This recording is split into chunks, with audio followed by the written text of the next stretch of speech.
দেশের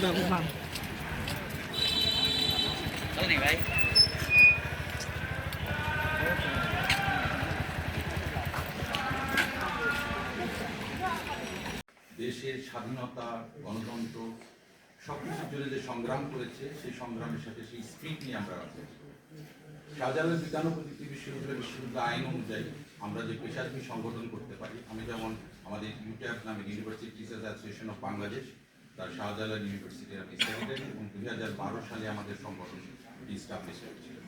আপনারা জানেন আমরা প্রশাসনকে এই প্রশাসন যখন 5ই আগস্টের পরে বসেন, আমরা কিন্তু ক্লিয়ারলি প্রশাসনের সর্বোচ্চ সহযোগিতা করেছি। আপনারা প্রশাসনের পার্টির সাথে কথা বলে দেখতে পারেন, তারা আমাদের কাছ থেকে কোনো ধরনের নন কপারেশন পায়। কিন্তু একটা বিষয় আমরা প্রথমে একটু রেজ করি আপনাদেরকে এবং এই ছাত্রছাত্রীদের কাছে এবং বাংলাদেশের মানুষের কাছে, এই প্রশাসন দায়িত্ব নেওয়ার পরে 22শে সেপ্টেম্বর 2025 সাল পর্যন্ত শাহজালাল বিজ্ঞান ও প্রযুক্তি বিশ্ববিদ্যালয়ে সকল ধরনের ছাত্র সংগঠনের রাজনীতি বন্ধ করেছে। আপনি যদি সাক্ষ্য করতে চান, বক্তব্য বলেছি যে শিক্ষকদের মধ্যে বিভাজন হয়েছে, মানে শিক্ষকদের ওই শিক্ষক যদি আমাদের সাথে আমাদেরকে ডেকে আমরা যারা দায়িত্ব পালন করতেছি, এটা তো আমরা বিশ্ববিদ্যালয় উনি একা চালান না, বা আমিও একা চালাই না, আমরা সবাই। এবং আরো একটা গ্রুপ রয়েছে যারা এখানে আসে না, যেটা আপনারা ভালো জানেন, এই ব্যাখ্যা আমি দিচ্ছি না। তাহলে অন্তত পক্ষে আমরা যারা এখন অ্যাডমিনিস্ট্রেশনের দুইটা পার্ট আছে, বিশ্ববিদ্যালয় অ্যাডমিনিস্ট্রেশনে আমাদের যদি দুই আদর্শের শিক্ষকরা দায়িত্ব পালন করছে, তাহলে তাদের বসে সমন্বিতভাবে তারা যদি সিদ্ধান্ত নিত, ইভেন এই বিশ্ববিদ্যালয়ে একটা সাদা দল আছে, এখন আছে কিনা জানি না, সেই সাদা দল যদি সিদ্ধান্ত নিত তাহলে একটা কথা ছিল। তাহলে আপনি এখানে কি বলবেন, এটা বিভাজন হয়েছে, আমরা এটাই বলছি। তারা আমাদেরকে, আমি বলেছি বিভিন্নভাবে ষড়যন্ত্র করা হচ্ছে বলে ইন্ডিকেট করা হচ্ছে। কাকে করা হচ্ছে আমি জানি না, আমি ধরে নিলাম আমাকে করা হচ্ছে, এটা আমি ধরে নিলাম। আপনারা আবার ওই ধরে নিলাম অংশটুকু বাদ দিয়ে যদি বলেন সেটা আমি ধরে নিলাম আমাকে করা হচ্ছে, তাহলে আমি কি সেই ষড়যন্ত্রে যদি ধরে নিই, পরবর্তীতে যদি কোনো অঘটন ঘটে, তাহলে এটা তো আরো বেশি আমার উপরে বর্তান, যেহেতু একটা গ্রুপ বলেই ফেলেছে। তো আমরা এইখানে আমরা শঙ্কিত। এরপর আমরা বলেছি ছাত্রদের মধ্যে, আপনারা বলছেন আমরা কিন্তু ছাত্র দল ছাত্র শিবিরের নাম নেইনি। প্যানেলে কারা করেছে, একটা প্যানেলের বিভিন্ন নামে প্যানেল হয়েছে, কোনো সংগঠনের নামে প্যানেল হয়নি।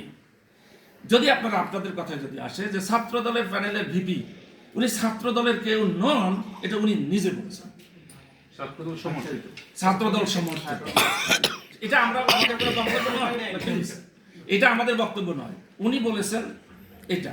তাহলে আপনি এখানে উনি যা বলেছেন আপনাদের কাছে আছে, তাহলে এটা আপনি আমাদেরকে এইভাবে, আমরা কোনো ছাত্র দলের পক্ষে এখানে বসে কতজন শিক্ষক আমরা নিজেদের পক্ষে। প্লিজ আপনাকে আমি শেষ করি, আমাকে এই কোশ্চেনটা তো ছিল, আপনারা তো সন্তুষ্ট হচ্ছেন না।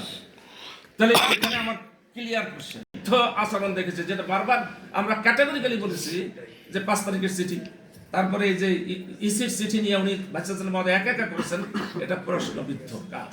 এটা আমরা বলেছি, আমি বলেছি প্রশ্নবিদ্ধ কার্যক্রম কার, প্রশাসনে। এইটা দেখে আমরা বিব্রত বোধ করছি, আমরা নিজেদেরকে এখান থেকে সরিয়ে নিয়ে আসার কথা বলছি। আমরা এই কথা বলেছি নির্বাচন অবশ্যই হবে, কিন্তু আমরা এই মুহূর্তে এই নির্বাচনের দায়িত্ব পালন করতে চাই না, এটা আমি ক্যাটাগরিক্যালি বলেছি। কতজন শিক্ষক, এটা তো প্রশ্ন। এটা আপনাদের, আমরা নির্বাচন কমিশনে 15 জনের 8 জন মোটামুটি সিদ্ধান্ত নিয়েই ফেলেছেন, তারা করবেন। বাকিরা যে করবেন না আমরা তো সেটা জানি না। আমরা তাদেরকেও আমন্ত্রণ জানাবো, আপনারা এই দায়িত্ব থেকে বিরত থাকুন, এটা আমি বলেছি। এরপরে এখানে 100 থেকে 200 শিক্ষক লাগবে, আমি আগেই বলেছি 200 শিক্ষক লাগবে। এই 200 শিক্ষক মধ্যে আমাদের এই মনে, আমার সাথে, আমাদের সাথে এখানে যারা আছে তাদের সাথে সহানুভূতিশীল হয়তো 100 শিক্ষক আছে, হয়তো 10 জন আছে। এই 10 জন বা 100 জন দায়িত্ব পালন থেকে বিরত থাকবে, এটা আমরা বলেছি। এখন আপনার যাদের জন্য নির্বাচন করবো, আপনারা বলেছেন সব ছাত্র চাই, এটা তো একটা মানে কোশ্চেনেবল শব্দ। আমরা সবাই বলি সবাই তো এখানে নাই, সব সাংবাদিক এখানে আছে, এখানে যারা আছে তারা সব